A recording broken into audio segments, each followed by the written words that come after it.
Bernard, you raised some, I believe, really important issues. One of them, when I hear you, I'm startled because I very often watch the media. I'm an anthropologist to understand what's being said and how people are looking at Islam. And the notion that honor killing is not Islamic, honor killings, genital mutilation is not Islamic, Islam does not promote terrorism, Islam promotes tolerance. These go against the grain of so much thinking, so much, I would say, reductionist interpretations of Islam that today instinctively people associate these very concepts with Islam. So the question is, you as a scholar, based on your years of scholarship, are saying, making this statement, I want to ask you, how can we get this message, this interpretation, this scholarship to be heard in mainstream American media so that this very distorted understanding of Islam is corrected? Well, it's not really mainstream American media, it's the Muslims themselves that we have to persuade.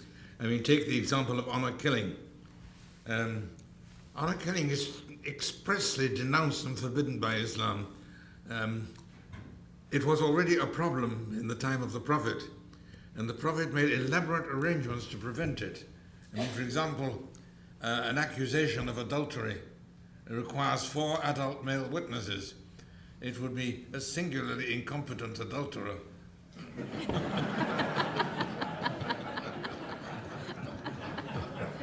who would commit his sin with that kind of audience.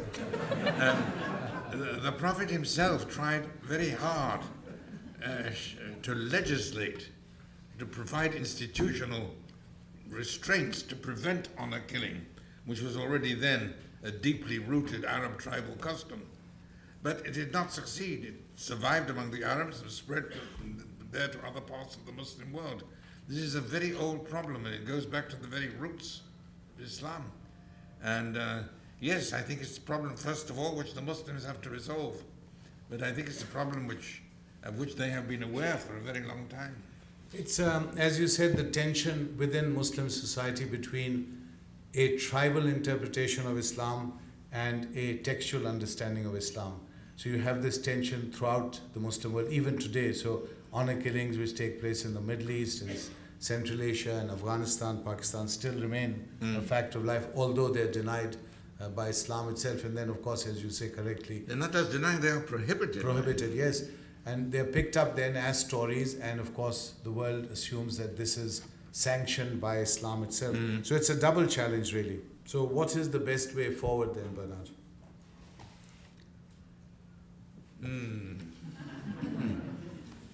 I'm a historian. My business is the past. I don't usually deal with the future. On the contrary, I try to avoid having to deal with it.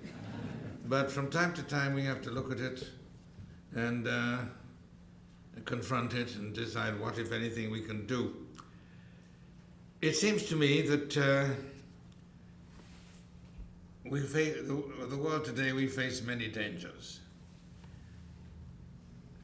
The present moment, this one with which we are generally most occupied, is the so-called clash of civilizations between, in our paper it says the Middle East and the West. I think more accurately it could be called between the Islamic world and, shall we say, the post-Christian world. Remember that the Islamic world is now in the early 15th century. Just think of where Christendom was in the 1430s. Just heading for the great struggles of the Reformation, the great religious wars in Germany and elsewhere, long and bitter struggles within the Christian world. Islam is at that phase now. So there are obviously serious problems within Islam, as well as problems between Islam and the rest. But fortunately, we can move much more rapidly nowadays thanks to modern communication. And thanks to one advantage that the Muslim world has, which the Christian world did not have in the past and does not have at the present time, and that is a strong historic awareness. The level of knowledge of history among Muslims generally in the Muslim world is astonishingly high. I was first struck by this during the Iraq-Iran war, when I made a study of the war propaganda of both sides. Propaganda addressed by the Iraqi and Iranian governments to their own people and, of course, to their enemies. Propaganda full of historical allusions. And I mean allusions, not stories from the past, but quick passing references to the past. Allusions which were made in the sure knowledge that they would immediately be picked up and understood by the target audience. I mean, in this country, even the first Bush administration is ancient history. And as far as World War II is concerned, I mean, that's archaeology. The general lack of awareness of the past, not to speak of factual knowledge of the past, is staggering. The Muslim world is very, very different in this respect. There is a very strong sense of history. The history is not by any means always very accurate, that's something else. But the sense of awareness, and awareness of history is very important. And that, I think, is an important factor at the present time. Because we see the awareness that the long ongoing struggle, which continued for so many centuries, between the two rival claimants to the same role, that's to say the role of being the final recipients of God's final message, that is no longer the main issue. That it's time for the two to get together and to confront other greater dangers. And we see signs of that already. There are the beginnings of dialogue, even at the most religious level. And following that, of a willingness to confront these other greater dangers. And I think that is a very hopeful sign at the present time. I think I agree, Bernard, that perhaps the most hopeful sign in the last decade or two, and I've been privileged to be involved in this, is the lead taken by some extraordinary religious leaders towards dialogue. In Washington, I may mention Senior Rabbi Bruce Lustig of the Washington Hebrew congregation, Bishop John Chain, who after 9/11 formed the first Abraham Summit, and I know Imam Magid is very much part of it. In England, in your old country, you have the Archbishop of Canterbury and the Chief Rabbi, Lord Jonathan Sacks, very prominent both locally and internationally in promoting dialogue. And you have a counterpart impulse in the Muslim world to also be involved in this dialogue. So this, I think, is a very hopeful sign.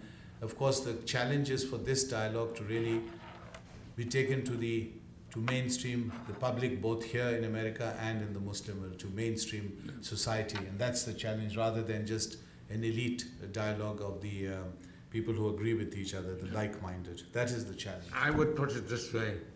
The moment the dialogue or confrontation is still going on between these two forces which have been in conflict for so long a period, which we may define as Islam and the West, or Islam and Christendom, or Islam and post-Christendom, or the Middle East and the United States, they all mean the same thing.